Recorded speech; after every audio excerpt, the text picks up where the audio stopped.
ರಾಜ್ಯ ಕಾಂಗ್ರೆಸ್ ಕೇಸರಿ ಪಾಳ್ಯದಲ್ಲಿ ಸದ್ಯಕ್ಕಂತೂ ಬಣ ಬಡಿದಾಟ ನಿಲ್ತಾ ಇಲ್ಲ. ಕೇಸರಿ ಪಾಳ್ಯದಲ್ಲಿನ ಬಣ ಬಡಿದಾಟದ ಕಿಚ್ಚು ಮತ್ತೆ ಹೊತ್ತಿಕೊಳ್ತಾ ಇದೆ. ನೋಟಿಸ್ಗೆ ಉತ್ತರಿಸಿರುವ ಬೆನ್ನಲ್ಲೇ ರೆಬಲ್ ನಾಯಕರು ಆಕ್ಟಿವ್ ಆಗಿದ್ದಾರೆ. ಶಿಸ್ತು ಸಮಿತಿಗೆ ಶಾಸಕ ಯತ್ನಾಳ್ 9 ಪುಟಗಳ ಉತ್ತರವನ್ನ ಕೊಟ್ಟಿದ್ದು, ಈಗ ಮುಂದಿನ ಹೋರಾಟದ ಬಗ್ಗೆ ರೂಪುರೇಷೆಗಳನ್ನ ಸಿದ್ಧಪಡಿಸ್ತಾ ಇದ್ದಾರೆ ರೆಬಲ್ ನಾಯಕರು. ನೋಟಿಸ್ಗೆ ಉತ್ತರ ಕೊಟ್ಟ ಬೆನ್ನಲ್ಲೇ ಮತ್ತೆ ಆಕ್ಟಿವ್ ಆದ್ರು ರೆಬಲ್ ನಾಯಕ ಯತ್ನಾಳ್. ಶಿಸ್ತು ಸಮಿತಿ ಶೋಕಾಸ್ ನೋಟಿಸ್ ಏನ್ ಜಾರಿ ಮಾಡಿತ್ತು, ಅದಕ್ಕೆ 9 ಪುಟಗಳ ಉತ್ತರವನ್ನ ಕೊಟ್ಟ ಯತ್ನಾಳ್ ಮುಂದಿನ ಹೋರಾಟಕ್ಕೆ ಪಣ ತೊಟ್ಟಿದ್ದಾರೆ. ಪಣ ತಣ್ಣಗಾಗಿದೆ ಎಂಬ ಮಾತುಗಳು ಕೇಳುವ ಬೆನ್ನಲ್ಲೇ ಮತ್ತೆ ಸಭೆ ನಡೆಸಲು ಮುಂದಾದ್ರು ರೆಬಲ್ ನಾಯಕರು. ರಾಜ್ಯ ಕೇಸರಿ ಪಾಳ್ಯದಲ್ಲಿ ಬಣ ಬಡಿದಾಟದ ಕಿಚ್ಚು ಹೊತ್ತಿಕೊಳ್ತಾ ಇದೆ. ಸದ್ಯ ರೆಬಲ್ ನಾಯಕರು ಮತ್ತೆ ಆಕ್ಟಿವ್ ಆಗಲು ಮುಂದಾಗಿದ್ದಾರೆ. ಶಿಸ್ತು ಸಮಿತಿಗೆ ಶಾಸಕ ಯತ್ನಾಳ್ 9 ಪುಟಗಳ ಉತ್ತರವನ್ನ ಕೊಟ್ಟಿದ್ರು. ಅದಾದ ಬೆನ್ನಲ್ಲೇ ಈಗ ಮತ್ತೆ ಸಭೆ ಸೇರಿದ್ದಾರೆ. ಸಭೆಯಲ್ಲಿ ಮುಂದಿನ ಹೋರಾಟದ ರೂಪುರೇಷೆಗಳ ಬಗ್ಗೆ ಚರ್ಚೆಯನ್ನು ನಡೆಸಲಿದ್ದಾರೆ ಅನ್ನುವಂಥ ಮಾಹಿತಿ ಇದೆ. ಇಂದು ಕುಮಾರ್ ಬಂಗಾರಪ್ಪನವರ ನಿವಾಸದಲ್ಲಿ ಯತ್ನಾಳ್ ಅವರ ನೇತೃತ್ವದಲ್ಲೇ ರೆಬಲ್ ನಾಯಕರು ಮತ್ತೊಂದು ಸಭೆ ನಡೆಸಲು ಮುಂದಾಗಿದ್ದಾರೆ.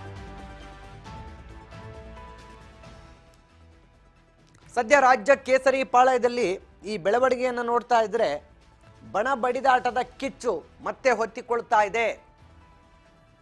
ಶಿಸ್ತು ಸಮಿತಿಗೆ ಏನು ಉತ್ತರವನ್ನ ಕೊಟ್ಟರು ಯತ್ನಾಳ್, ಅದರ ಬೆನ್ನಲ್ಲೇ ಈಗ ಮತ್ತೆ ಆಕ್ಟಿವ್ ಆಗಿದ್ದಾರೆ. ಯತ್ನಾಳ್ ಅಂಡ್ ಟೀಮ್ ಇವತ್ತು ಕುಮಾರ್ ಬಂಗಾರಪ್ಪನವರ ನಿವಾಸದಲ್ಲಿ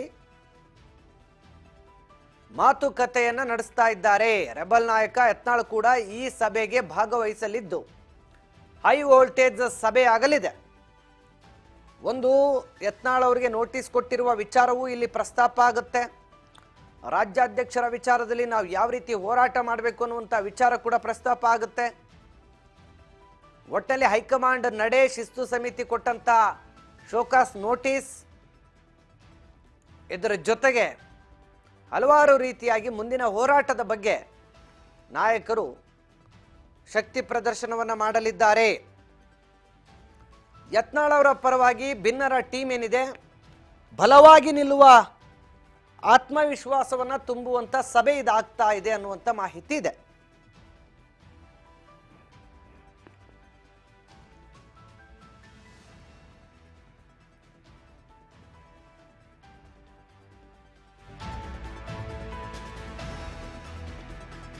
ಇಂದು ಮತ್ತೆ ಬೆಂಗಳೂರಿನಲ್ಲಿ ಹೈ ವೋಲ್ಟೇಜ್ ಮೀಟಿಂಗ್.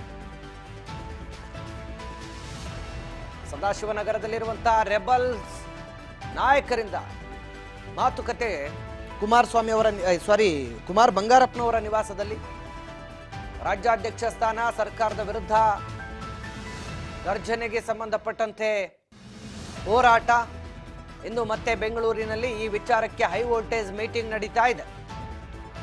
ಸದಾಶಿವನಗರದಲ್ಲಿರುವಂಥ ಕುಮಾರ್ ಬಂಗಾರಪ್ಪನವರ ನಿವಾಸದಲ್ಲಿ ರೆಬಲ್ಸ್ ನಾಯಕರ ತಂಡ ಸಭೆ ಸೇರಲಿದೆ. ಸಭೆಯಲ್ಲಿ ಚರ್ಚೆನ ಮಾಡಲಿದ್ದಾರೆ. ಒಂದು ತಮ್ಮ ಪಕ್ಷದ ರಾಜ್ಯಾಧ್ಯಕ್ಷ ವಿಚಾರದಲ್ಲಿ, ಹಾಗೂ ಇನ್ನೊಂದು ವಿರೋಧ ಪಕ್ಷದ ಸ್ಥಾನದಲ್ಲಿದ್ದು ಯಾವ ರೀತಿ ಆಡಳಿತ ಪಕ್ಷವನ್ನ ಎಣಿಬೇಕು ಅನ್ನುವಂಥ ತಂತ್ರಗಾರಿಕೆಯನ್ನು ಕೂಡ ರೂಪಿಸಲಿದ್ದಾರೆ. ಒಂದು ಕಡೆ ಬಣ ತಣ್ಣಗಾಗಿದೆ ಅಂತ ಹೇಳ್ತಾ ಇದ್ರು, ಇದರ ಬೆನ್ನಲ್ಲೇ ಈಗ ಸದ್ಯ ರೆಬಲ್ ನಾಯಕರು ಆಕ್ಟಿವ್ ಆಗ್ತಾ ಇದ್ದಾರೆ. ಇಂದು ಬೆಂಗಳೂರಿನಲ್ಲಿ ಮತ್ತೆ ಹೈ ವೋಲ್ಟೇಜ್ ಮೀಟಿಂಗಿಗೆ ಮುಂದಾಗಿದ್ದಾರೆ. ಸದಾಶಿವನಗರದಲ್ಲಿರುವಂಥ ಕುಮಾರ್ ಬಂಗಾರಪ್ಪನವರ ನಿವಾಸದಲ್ಲಿ ಇವತ್ತು ಸಭೆಯನ್ನು ನಡೆಸಲಾಗ್ತಾ ಇದೆ.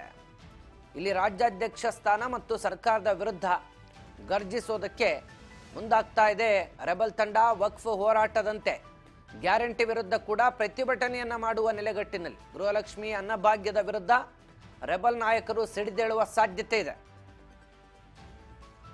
ಸರ್ಕಾರದ ವಿರುದ್ಧ ಹೋರಾಟಕ್ಕೆ ಮುಂದಾಗಲು ರೆಬಲ್ ನಾಯಕರ ತಂಡ ಸಿದ್ಧವಾಗಿದೆ.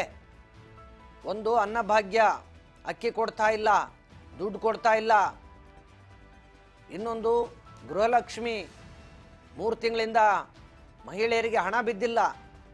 ಗ್ಯಾರಂಟಿ ಯೋಜನೆಗಳು ವಿಫಲವಾಗಿದೆ ಅಂಥೇಳಿ ಜನರ ಬಳಿ ಹೋಗಲು ವಿರೋಧ ಪಕ್ಷದ ರೆಬಲ್ ನಾಯಕರ ತಂಡ ಸಿದ್ಧತೆಯನ್ನು ಮಾಡಿಕೊಳ್ತಾ ಇದೆ. ಇವತ್ತಿನ ಸಭೆಯಲ್ಲಿ ಈ ವಿಚಾರಕ್ಕೆ ಸಂಬಂಧಪಟ್ಟಂತೆ ಮಹತ್ವದ ಚರ್ಚೆಯನ್ನು ನಡೆಸ್ತಾ ಇದ್ದಾರೆ ಅನ್ನುವಂಥ ಮಾಹಿತಿ ಸಿಗ್ತಾ ಇದೆ.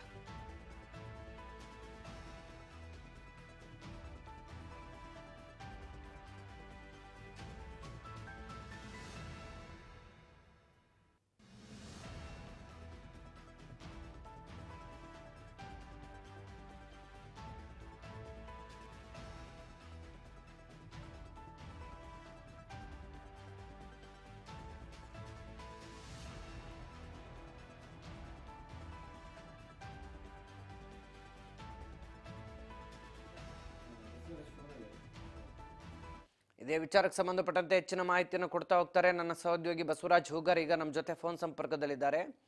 ಬಸವರಾಜ್ ಹೂಗಾರ್, ಈಗಾಗಲೇ ಏನು ಶಿಸ್ತು ಸಮಿತಿಯ ಮೂಲಕ ನೋಟಿಸ್ ಅನ್ನ ಪಡೆದಿದ್ದಂತ ಯತ್ನಾಳ್ ಅವರು ಕೆಲ ದಿನಗಳ ಕಾಲ ಸೈಲೆಂಟ್ ಆಗಿದ್ರು.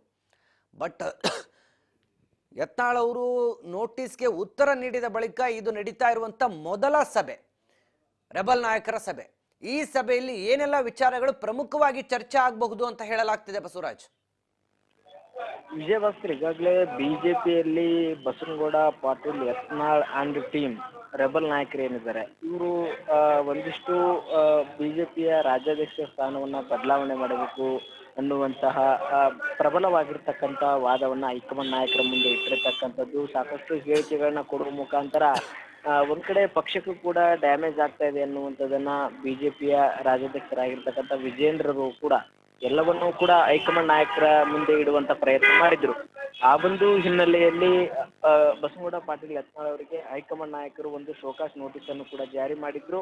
ಅದರಲ್ಲಿ ಪ್ರಮುಖವಾಗಿ ಒಂದಿಷ್ಟು ಉತ್ತರವನ್ನ ಕೊಡುವಂತ ಪ್ರಯತ್ನ ಬಸನಗೌಡ ಪಾಟೀಲ್ ಯತ್ನಾಳ್ ಅವರು ಮಾಡಿದ್ರು. ಇಲ್ಲಿ ಯಾವುದೇ ರೀತಿ ನಾನು ಪಕ್ಷಕ್ಕೆ ಮುಜುಗರ ಆಗುವಂಥದ್ದು ಅಥವಾ ಪಕ್ಷಕ್ಕೆ ಹಾನಿ ಉಂಟು ಮಾಡಿರ್ತಕ್ಕಂಥ ಯಾವುದೇ ಕಾರಣಕ್ಕೂ ಕೂಡ ನಡೆ ಆಗಿಲ್ಲ. ಪಕ್ಷದಲ್ಲಿ ಸ್ವಜನ ಪಕ್ಷಪಾತತೆ ಮತ್ತೆ ಕುಟುಂಬ ರಾಜಕಾರಣ ಇದಕ್ಕೆ ಅಂತ್ಯ ಹೂಡಬೇಕು. ಹಾಗಾಗಿ ನೀವು ರಾಜ್ಯ ಸ್ಥಾನವನ್ನು ಬದಲಾವಣೆ ಮಾಡಬೇಕು. ನಾನು ಯಾವುದೇ ರೀತಿ ಪಕ್ಷ ವಿರೋಧ ಚಟುವಟಿಕೆ ನಡೆಸಿಲ್ಲ ಅನ್ನುವಂಥದ್ದು ಕೂಡ ಉಲ್ಲೇಖ ಮಾಡಿದ್ರು. ಅದರಂತೆ ಈ ಶೋಕಾಸ್ ನೋಟಿಸ್ ನೀಡಿದ ಬೆನ್ನಲ್ಲೇ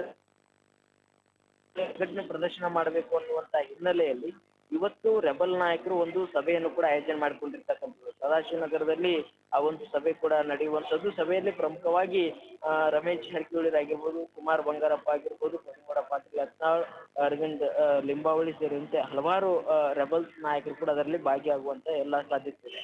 ಸೊ ಹಾಗಾಗಿ ಆ ಒಂದು ಸಭೆಯಲ್ಲಿ ಪ್ರಮುಖವಾಗಿ ಈಗಾಗಲೇ ಹೈಕಮಾಂಡ್ ನಾಯಕರು ಕೂಡ ನಮ್ಮನ್ನು ಕೂಡ ಪರಿಗಣನೆ ತೆಗೆದುಕೊಳ್ತಾ ಇದ್ದಾರೆ. ಪಕ್ಷಕ್ಕೆ ನಾವು ಕೂಡ ಪ್ರಮುಖವಾಗಿರ್ತಕ್ಕಂಥದ್ದು. ಹಾಗಾಗಿ ನಾವು ಕೂಡ ಪಕ್ಷ ಸಂಘಟನೆ ತೊಡಗಬೇಕು. ನಮ್ಮ ಅಜೆಂಡಾ ಬಿಜೆಪಿಯ ರಾಜ್ಯಾಧ್ಯಕ್ಷ ಸ್ಥಾನವನ್ನ ಬದಲಾವಣೆ ಮಾಡಬೇಕು. ಬೇರೆ ಯಾರಿಗೆ ಕೊಟ್ಟರು ಸಹಿತ ನಾವು ಬೆಂಬಲಿಸೋಣ, ಅಥವಾ ಸಮುದಾಯವಾರ ಕೊಡೋದಾದ್ರೂ ಕೂಡ ನಮ್ಮಲ್ಲಿ ಕೂಡ ಒಂದು ಪಟ್ಟಿ ಇದೆ, ಅದನ್ನು ಕೂಡ ಹೈಕಮಾಂಡ್ ನಾಯಕರ ಮುಂದೆ ಪ್ರಬಲವಾಗಿಡೋಣ. ನಮ್ಮ ಹೋರಾಟ, ನಮ್ಮಲ್ಲಿ ಯಾವುದೇ ರೀತಿ ವೈಮನಸ್ಸಿಲ್ಲ, ನಾವು ಒಗ್ಗಟ್ಟಿನಿಂದಿದ್ದೇವೆ, ನಾವು ಕೂಡ ಪಕ್ಷದ ಸಂಘಟನೆಯಾಗಿ ತೊಡಗ್ತಾ ಇದ್ದೇವೆ ಅನ್ನುವಂಥದ್ದನ್ನ ಪ್ರಮುಖವಾಗಿ ಹೈಕಮಾಂಡ್ ನಾಯಕರ ಮುಂದಿಡಬೇಕು. ರಾಜ್ಯ ಸ್ಥಾನ ಬದಲಾವಣೆ ಮಾಡುವಂತ ಏನು ಚುನಾವಣೆ ನಡೆಸುವಂತ ಸಂದರ್ಭದಲ್ಲಿ ಹೈಕಮಾಂಡ್ ನಾಯಕರಿಗೆ ನಮ್ಮ ನಿಲುವನ್ನ ಸ್ಪಷ್ಟವಾಗಿರ್ತಕ್ಕಂಥದ್ದನ್ನ ತಿಳಿಸಬೇಕು. ನಮ್ಮ ಅಜೆಂಡಾ ಪಕ್ಷದ ಹಿತದೃಷ್ಟಿಯಿಂದ, ಮುಂಬರ್ತಕ್ಕಂಥ ಚುನಾವಣೆಗಳ ಹಿತದೃಷ್ಟಿಯಿಂದ ನಾವು ರಾಜ್ಯಾಧ್ಯಕ್ಷ ಸ್ಥಾನವನ್ನ ಬದಲಾವಣೆ ಮಾಡಬೇಕು ಅನ್ನುವಂಥದ್ದು ಬಿಗಿಪಟ್ಟು ಹಿಡಿದಿದ್ದೀವಿ. ನಾವು ಯಾವುದೇ ಕಾರಣಕ್ಕೂ ಪಕ್ಷಕ್ಕೂ ಕೂಡ ಮುಜುಗರ ತರುವಂತ ಪ್ರಯತ್ನ ಮಾಡಲ್ಲ ಅನ್ನುವಂಥದ್ದು ಪ್ರಮುಖವಾಗಿ ಇವತ್ತಿನ ಸಭೆಯಲ್ಲಿ ಒಂದು ನಿರ್ಧಾರ ಕೈಗೊಳ್ಳಿಕ್ಕೆ ಇವತ್ತು ಸಭೆ ಆಯೋಜನೆ ಮಾಡಿದ್ದಾರೆ ಅನ್ನುವಂತ ಮಾಹಿತಿ ತಿಳಿದು ಬರ್ತಾ ಇದೆ. ವಿಜಯ್, ಥ್ಯಾಂಕ್ ಯು ಬಸವರಾಜ್ ಹೂಗಾರ್ ತಮ್ಮೆಲ್ಲ ಮಾಹಿತಿಗಾಗಿ. ಒಟ್ಟಿನಲ್ಲಿ ಸದ್ಯಕ್ಕಂತೂ ರೆಬಲ್ ನಾಯಕರ ತಂಡದಿಂದ ಮತ್ತೊಂದು ಮೀಟಿಂಗ್ ಆರ್ಗನೈಸ್ ಆಗಿದೆ. ಇವತ್ತು ನಡೀತಕ್ಕಂಥ ಈ ಮೀಟಿಂಗಲ್ಲಿ ಸರ್ಕಾರದ ವಿರುದ್ಧ ಹೋರಾಟ ಹಾಗೂ ಸ್ವಪಕ್ಷದಲ್ಲಿ, ತಮ್ಮ ಪಕ್ಷದಲ್ಲಿ ರಾಜ್ಯಾಧ್ಯಕ್ಷ ವಿಚಾರದಲ್ಲಿ ನಡೀತಕ್ಕಂಥ ಬೆಳವಣಿಗೆ, ಸದ್ಯ ಯತ್ನಾಳ್ ಅವ್ರಿಗೆ ಕೊಟ್ಟಂಥ ಶಿಸ್ತು ಸಮಿತಿಯ ನೋಟಿಸು, ಈ ಎಲ್ಲ ವಿಚಾರಗಳ ಸಂಬಂಧ ಮಹತ್ವದ ಸಭೆಯನ್ನು ನಡೆಸಲು ಮುಂದಾಗಿದ್ದಾರೆ.